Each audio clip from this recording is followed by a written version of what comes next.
नमस्कार. मी आज एका कमेंटमुळं हा विषय मांडतोय.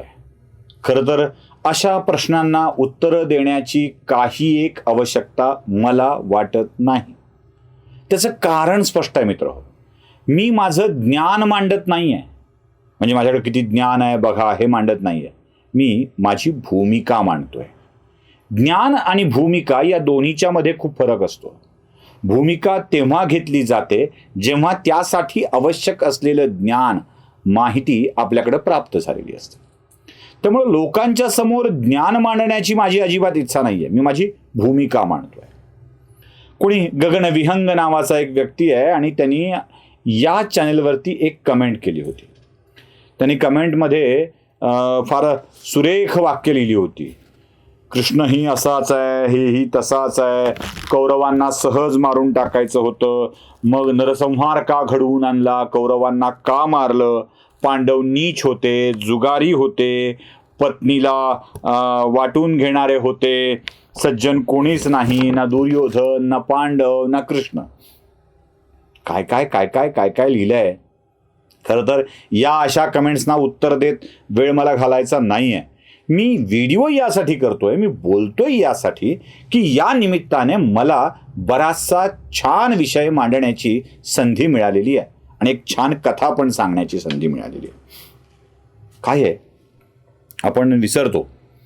भगवान श्रीकृष्णांनी गीता सांगताना जे वाक्य बहुतेक सगळ्यांना पाठ असतं, संभवामी युगे युगे वालं, अभ्युत्थानम अधर्मस्य तदात्मानं सृजाम्यहम, परित्राणाय साधूनां विनाशाय च दुष्कृतां, धर्म संस्थापनार्थाय संभवामी युगे युगे. लक्षात घ्या, या सगळ्यामध्ये भगवंतानी अगोदर कोणता शब्द उच्चारलाय? अभ्युत्थानम अधर्मस्य, अधर्माचा नाश करण्याची इच्छा आधी बोलून दाखवली आहे. आणि मग नंतर सांगितलंय धर्म संस्थापनार्थाय संभवामी युगे युगे. म्हणजे आधी अधर्माचा नाश करावा लागेल आणि मग धर्माचं संस्थापन करावं लागेल. एखाद्या गव्हात किडे दगड झाले असतील तर गव्हातून आधी वेचून किडे आणि दगड बाजूला करायची असतात. त्यामुळं वाईटांचा नाश करण्याची, बाजूला करण्याची कृती आधी करायची असते. माऊलींचं खूप छान उदाहरण आहे याच्यामध्ये. माऊलींनी जेव्हा सगळं आपला ग्रंथसंपदा लिहून झाली, आपलं ज्ञान जगाला देऊन झालं, तेव्हा मागितलं ते पसायदान. आणि पसायदानाच्या सुरुवातीच्या ओळी काय आहेत तुम्हालाही चांगलं ठाऊक आहे. आता विश्वात्मके देवे येणे वाग्यज्ञ तोषावे, तोषोनी मज द्यावे पसायदान आहे. हे विश्वात्मक परमेश्वरा, माझा वाग्यज्ञ पूर्ण झाला आहे आणि या पूर्ण झालेल्या वाग्यज्ञानंतर आता मी तुझ्या समोर प्रसादाचं दान मागतो आहे. ते दान माझ्या ओंजळीत टाक पांडुरंगा. आणि मग पसायदान मागायला सुरुवात होते. सुरुवात कुठून होते? जे खळांची व्यंकटी सांडो, दुष्टांचा दुष्टपणा निघून जाओ. पहिलंच वाक्य आहे, पहिलीच मागणी आहे. इथेही भगवंत कृष्णानं काय केलंय? अभ्युत्थानम अधर्मस्य, अधर्माचा नाश करणे ही पहिली कृती आहे. मग धर्माचा संस्थापनार्थ, धर्म संस्थापनार्थ आहे. म्हणजे आधी अधर्माचा नाश करावा लागेल. अधर्माचा नाश करणे हे चांगल्या माणसाचं कर्तव्य असतं. आणि गंमत अशी असते बघा, आपण आपल्या गल्लीमध्ये, गावामध्ये, शहरामध्ये काही वाईट लोकांना कंटाळलेले असतो. जाता येता मुलींना छेडतील, कुणाला तरी मारतील, वस्तू फुकट घेऊन जातील, हप्ते मागतील, धमक्या दाखवतील, चाकू दाखवतील, बंदूक दाखवतील, जाळपोळीच्या घटना घडतील, कुणाचं घर जाळतील, कुणाचे गाड्या जाळतील. अशी वाईट प्रवृत्तीची माणसं असतात. आजही नाही का आपल्याकडं अनेक जणांचं मरण आपण चिंतत असतो. आता उरक अशा कविता झाल्या होत्या. दुष्ट माणूस मरावा, संपावा याची धारणा प्रत्येक सामान्य माणसांच्या मनामध्ये असते. चित्रपट बघताना नायक खलनायकाला मारत असतो तेव्हा आपण मनोमन खुश होत असतो. कोणीतरी याला मारावा, याला मारणारा यावा. आएंगे कर्णार्जुन आएंगेचा दुर्दम्य असावा, ठाकूरचा दुष्टपणा संपवायला कोणीतरी येईल म्हणूनच होता ना. दुष्टाचा दुष्टपणा संपविण्याची कृती व्हायला पाहिजे आणि त्यासाठी आधी वॉर्निंगही द्यायला पाहिजे. भगवंताला हा सगळा नरसंहार हवाच होता का? तो हो, हवा होता. का हवा होता? त्याचं कारण असं आहे की या सगळ्या दुष्टांच्या, अधर्मी लोकांच्या, आता अधर्मी म्हणजे काय? अधर्मी म्हणजे काय? लोकाच्या बायकोच्या साडीला हात घालणं म्हणजे अधर्मी. खेळात सुद्धा दुष्टपणा करून, कावा करून, कटकारस्थानं करून आपल्या समोरच्याला हरवणं, शकुनीच्याकडून फासे बदलून, हा दुष्टपणा. एखाद्या बाईच्या वस्त्राला हात घालण्याची वृत्ती होणं, हा दुष्टपणा. आपल्या भावाला राज्यातला कोणताही भाग मिळू नये अशी वृत्ती मनात असणं, हा दुष्टपणा. आपला भाऊ राहायला जंगलात गेल्यानंतर त्याचं जंगलातलं घर लाक्षाग्रह करायचं आणि जाळून मारून टाकायचं, हा दुष्टपणा. दुष्टपणा अनेक प्रकारांनी येतो, अनेक प्रकारांनी येतो. होय मी क्षत्रिय आहे असं सांगून, होय मी ब्राह्मण आहे असं सांगून गुरुकडून विद्या घेणं, हा दुष्टपणा. एका छोट्या मुलाला घेरून मारणं, हा दुष्टपणा. असे अनेक दुष्टपणाचे उदाहरणं सांगता येतील, अशी अनेक उदाहरणं सांगता येतील. आणि हा दुष्टपणा संपावा यासाठी या सगळ्यांचा अंत होणं आवश्यक होतं. खरं तर भगवंतानी शांतीचे प्रयत्न केलेच नाहीत असं नाही, ते केले, पण ते प्रयत्न सफल होऊ नयेत यासाठी सुद्धा भगवंत प्रयत्न करत राहिले. रामधारी सिंह दिनकर यांची रश्मिरथी नावाचा एक काव्यसंग्रह आहे, खूप सुरेख आहे. मला तोच इथे सांगण्याचा मोह होतोय. रश्मिरथीच्या 3य सर्गामध्ये भगवंतानी काय प्रयत्न केलेत हे दिसतं.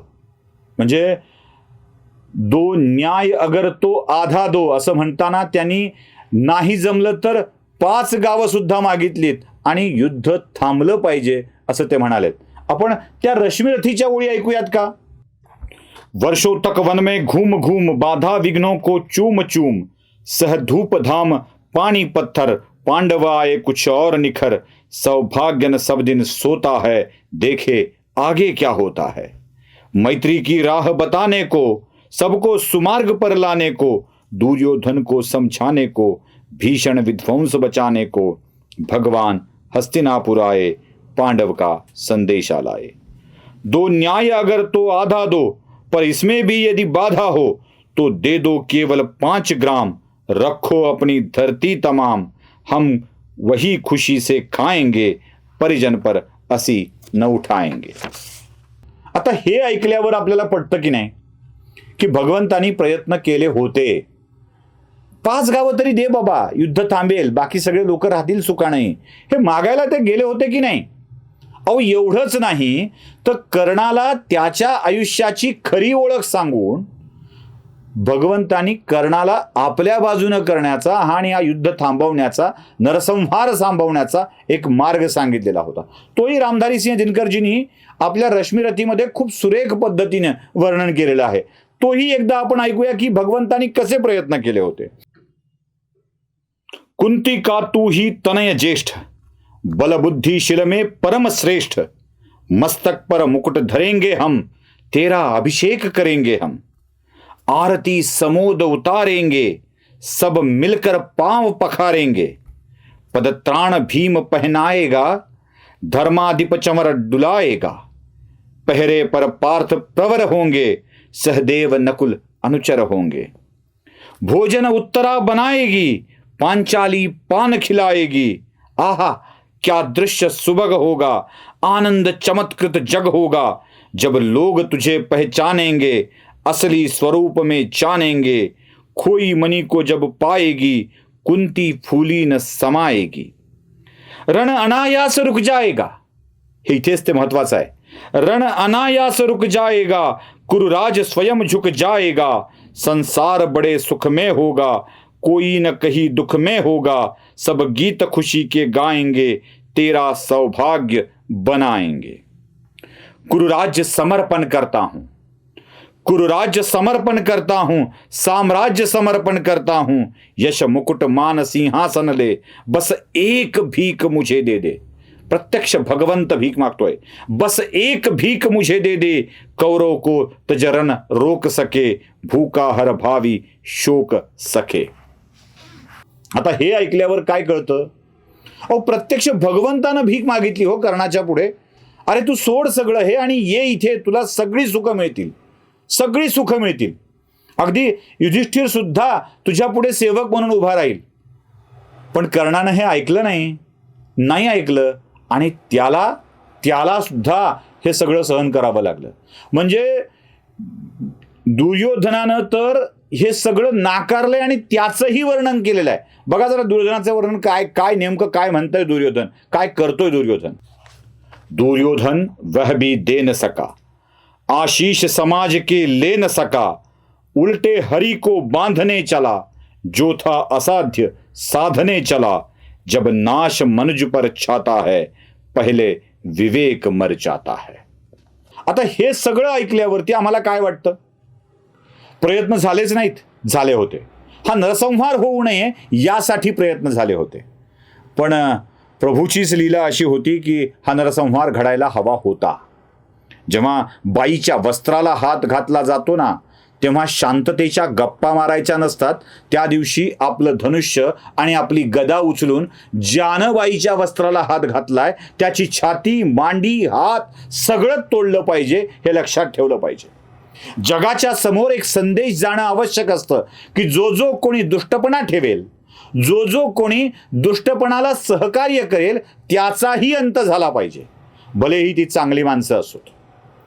जो दुष्टाची मदत करतो तो सुद्धा दुष्ट असतो आणि त्या दुष्टाचा अंत झालाच पाहिजे, हे भगवंताला चांगलं ठाऊक होतं.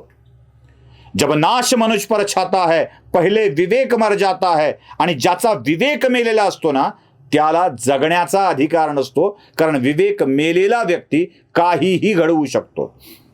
ज्याला विवेक नाही तो विकृत असतो आणि अशी विकृती असलेली माणसं संपलेली बरी असतात. ज्यांना विवेकाची जाणीव होती असे पितामह भीष्म, ज्यांना विवेकाची जाणीव होती असे कुलगुरू कृपाचार्य, ज्यांना विवेकाची जाणीव होती असे गुरु द्रोणाचार्य, या सगळ्यांनीही आपल्या शपथा आणि आपल्या शब्दांना बंदिस्त राहून दुर्योधनाच्या बाजूने उभं राहण्याचं ठरवलं आणि प्रत्येकाला शिक्षा मिळाली आहे. कारण कोणतंही असो, तुम्ही जेव्हा दुष्टपणाच्या बाजूनी जाल तेव्हा तुम्हाला शिक्षा मिळते, हे लक्षात ठेवा. आणि सगळ्यात मोठं कारण सांगतो, हा नरसंहार घडवून आणून, हे युद्ध घडवून आणून युधिष्ठिराचं राज्य आणण्याचं कारण काय होतं? या समग्र भारत देशामध्ये, भारतवर्षामध्ये, भरतखंडामध्ये छिन्न विछिन्न झालेल्या विखंडित साम्राज्यांच्या वेगवेगळ्या प्रमुखांचं राज्य भगवंताला नको होतं, अजिबात नको होतं. एक चलानुवर्ती राज्य असलं पाहिजे, एक राजा असला पाहिजे आणि त्या एका राजाच्या अधिपत्याखाली सगळा भारत चालला पाहिजे, हे लक्षात ठेवा. मी ते उदाहरण नेहमी सांगतो. लग्नासाठी मुलीचं वय 18 वर्ष असावं लागतं. 18 वर्ष. 18 वर्षाची मुलगी मिळाली नाही आणि कायद्याचं पालन करायचं आहे म्हणून 9-9 वर्षाच्या 2 मुलीसोबत लग्न केलं तर चालेल का? नाही ना चालणार.